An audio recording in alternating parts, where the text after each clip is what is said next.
Alright, so welcome back, everybody. So Forest Shuffle has a new expansion, Woodland's Edge expansion.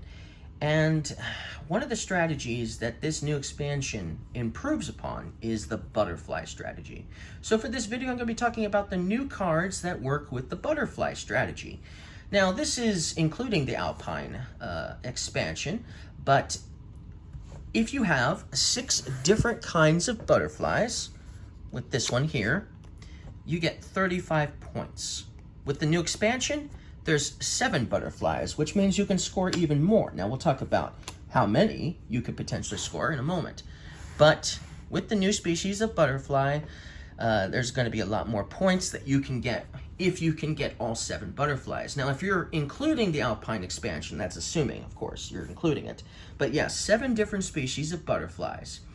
Now, that's potentially still a lot of points, but there's other ways with the Alpine expansion that obviously make the butterfly strategy better, because we have the Ganetian here, which allows you to play a butterfly for free.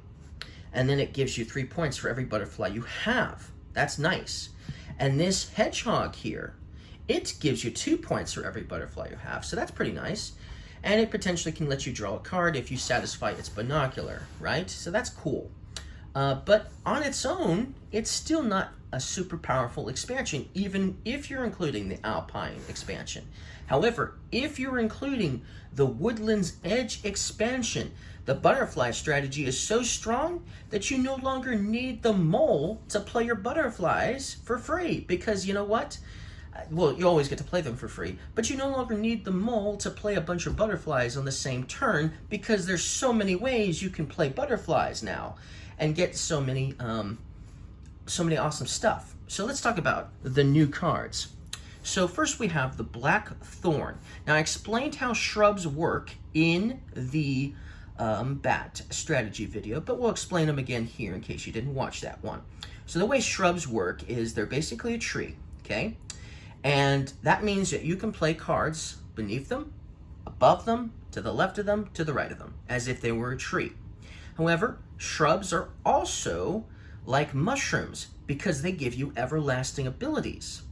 But the only thing that they don't do is they don't give you any victory points. You'll notice there's no victory points in the corner of the card, which was where the victory points would normally be, or over here, depending on if it was left or right, right?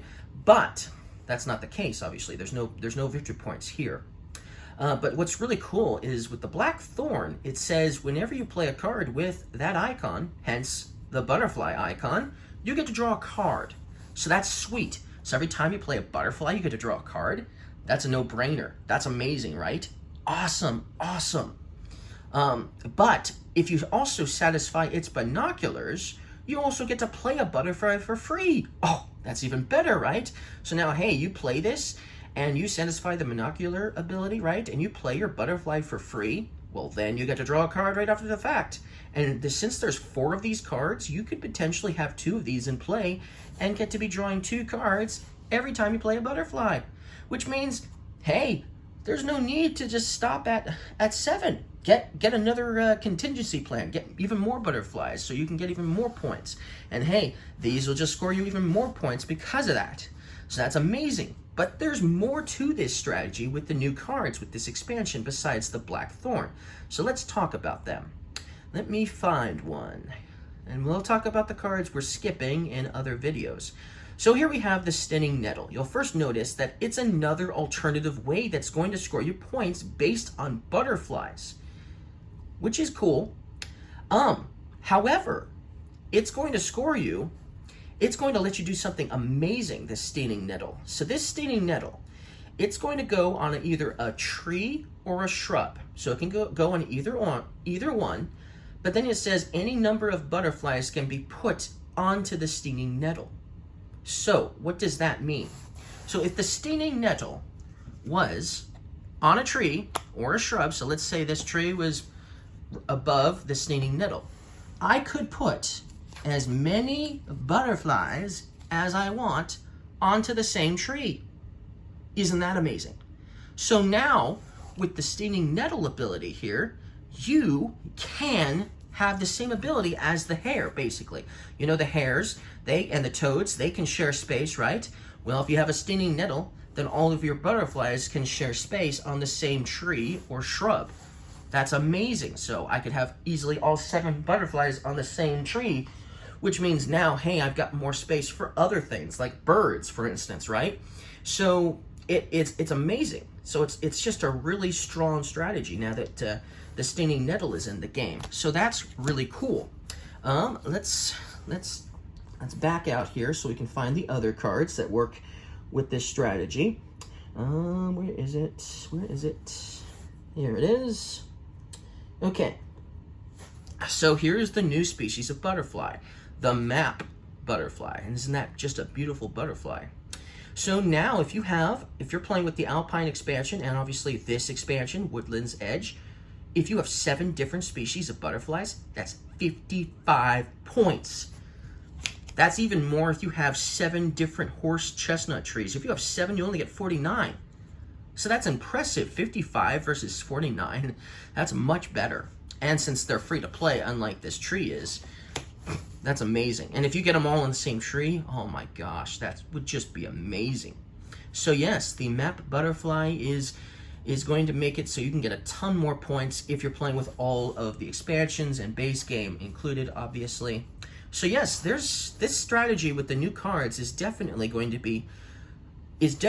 make the butterfly strategy much stronger, and it's now more of a contender for stronger strategies, because if you include both the expansions especially.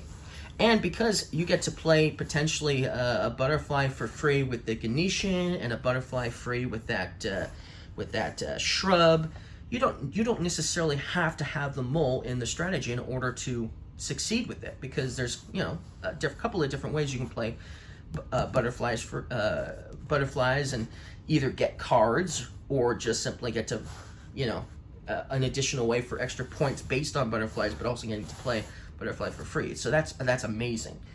Much stronger. Now there is a couple of cards that would work well with this strategy.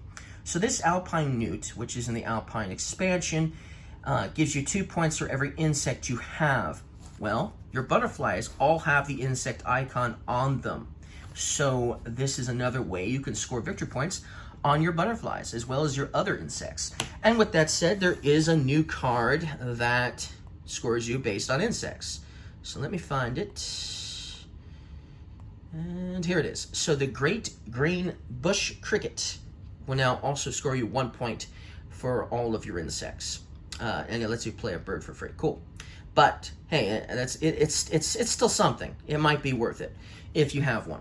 And if you have that stinging nettle from earlier, and all your butterflies are on the same tree, and you want to go the bird strategy too, hey, this cricket's going to help you with both strategies. So that's awesome, right?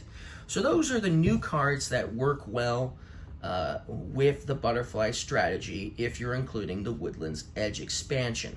Now we got one more video that I'm going to talk about one of the new stronger strategies, and then we'll talk about all of the new cards in a separate video that I haven't already talked about. See you guys in the next one.